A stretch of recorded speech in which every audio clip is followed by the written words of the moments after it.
Assalamualaikum warahmatullahi wabarakatuh. Perkenalkan, nama saya Reza Fitriani dari kelas 1C Pendidikan Ekonomi, Fakultas Tarbiyah dan Keguruan di Universitas Islam Negeri Sultan Syarif Kasim Riau. Dengan NIM saya yakni 12210623166.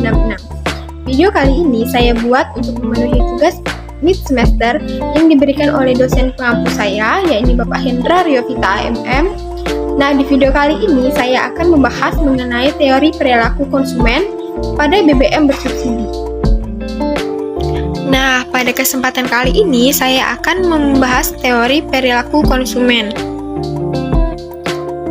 Teori perilaku konsumen adalah perilaku yang diperlihatkan konsumen untuk mencari, membeli, menggunakan, mengevaluasi, dan menghabiskan produk atau jasa untuk memuaskan kebutuhan. Memahami perilaku konsumen merupakan hal krusial bagi perusahaan sebelum menjual atau menawarkan sebuah produk. Tujuannya adalah untuk mengembangkan strategi permintaan terhadap suatu produk dan menarik atau memotivasi mereka melakukan pembelian. Nah, selanjutnya yaitu teori perilaku konsumen. Teori perilaku konsumen terbagi atas 4 teori. Yang pertama yaitu teori ekonomi mikro.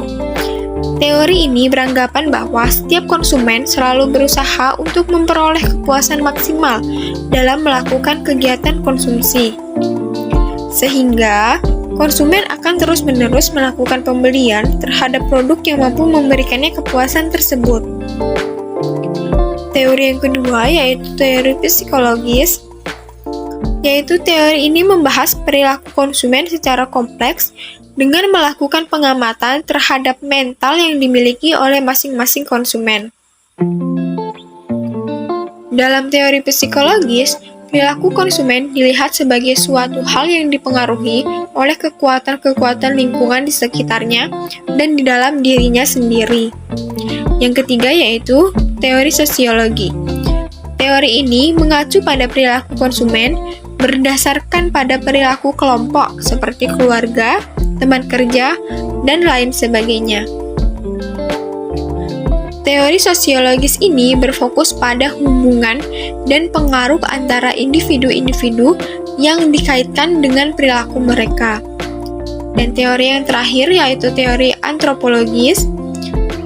Teori antropologis ini menekankan perilaku konsumen melalui sikap dan nilai-nilai yang dibentuk pada kelas-kelas sosial. Nah, selanjutnya yakni perilaku konsumen BBM bersubsidi berdasarkan teori perilaku konsumen. Perilaku konsumen adalah perilaku yang diperlihatkan konsumen untuk mencari, membeli, menggunakan, mengevaluasi, dan menghabiskan produk atau jasa yang memuaskan kebutuhannya. Konsumen memiliki karakteristik yang berbeda-beda. Oleh sebab itu, memahami perilaku konsumen merupakan suatu hal yang penting dan perlu diperhatikan. Perilaku konsumen juga dapat terpengaruh melalui beberapa aspek, seperti contohnya faktor budaya dan faktor keluarga. Faktor budaya yakni seperti yang kita ketahui bahwa Indonesia sebagian besar masyarakatnya memegang budaya hemat.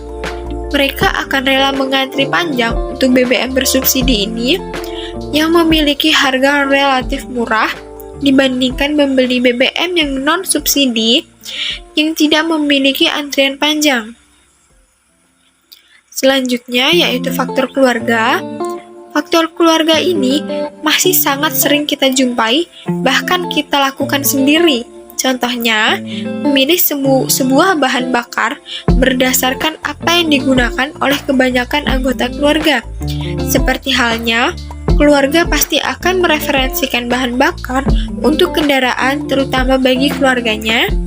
BBM bersubsidi yang merupakan suatu hal pokok yang masih sering menjadi referensi.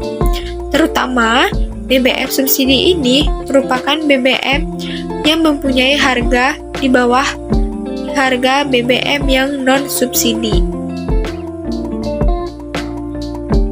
Dari penjelasan mengenai BBM bersubsidi dan teori perilaku konsumen ini, Dapat kita simpulkan bahwa perilaku konsumen dapat didefinisikan sebagai perilaku yang diperlihatkan konsumen untuk mencari, membeli, menggunakan, mengevaluasi, dan menghabiskan produk atau jasa yang dibutuhkan. Teori perilaku konsumen dibagi menjadi 4, yaitu teori ekonomi mikro, psikologis, sosiologis, dan antropologis. Bahan bakar minyak atau BBM lebih murah dari harga keekonomiannya walaupun biaya produksi yang dikeluarkan sangat tinggi. Tetapi pada waktu itu, pemerintah Indonesia masih mampu secara finansial. Oleh karena itu, BBM bersubsidi masih menjadi patokan untuk masyarakat memilih BBM ini lebih banyak dipakai dibandingkan BBM yang bernon-subsidi. Nah, itu tadi pembahasan saya mengenai teori perilaku konsumen pada BBM bersubsidi. Untuk lebih dan kurangnya, saya mohon maaf. Saya akhiri. Wassalamualaikum warahmatullahi wabarakatuh.